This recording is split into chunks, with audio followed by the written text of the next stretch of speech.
వదిలి తంబి తప్పుకో. నా తలుపు తెరిచి నా పగోడిని ఇంట్లోకి తెచ్చినాడు వాడు.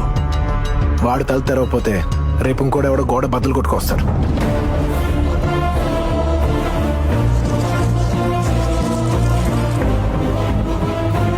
మీ చెల్లెలకి ఎంగేజ్మెంట్ ఇష్టం లేదు, తనంటే నాకు ప్రేమ లేదు, మా ఇద్దరికి పెళ్లి అక్కర్లేదు. ఈ విషయం నీకు చెప్పడానికి మీ చెల్లెలకి నువ్వంటే భయం, చెప్పకపోవడానికి నాకు నీతో అవసరం. అందుకే ఈ ఎంగేజ్మెంట్ ఆపడానికి వాళ్ళ లోపలికి వచ్చేలా నేనే చేశాను. పేపర్లు కావాలి, పందెం గెలవాలనుకున్నాను కాబట్టి తలంచు కూర్చున్నాను. నువ్వు పెట్రోల్ పోయాలి, ప్రాణాలు తీయాలి అంటే మాత్రం ఊరుకొని దేవరాజు.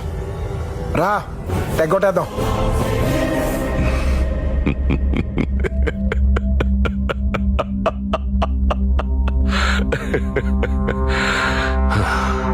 ఇరవై ఏళ్ళు ఏ జంతువుని నా పెండ్లానికి కనపడకుండా దాచానో దాన్ని చూద్దాం చూద్దామని పిలుస్తున్నాం.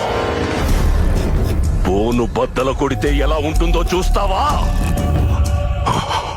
నీకు ఆస్తి ఇస్తా, చెల్లెల్నిస్తా అన్నా, ఇప్పుడు సావునిస్తా.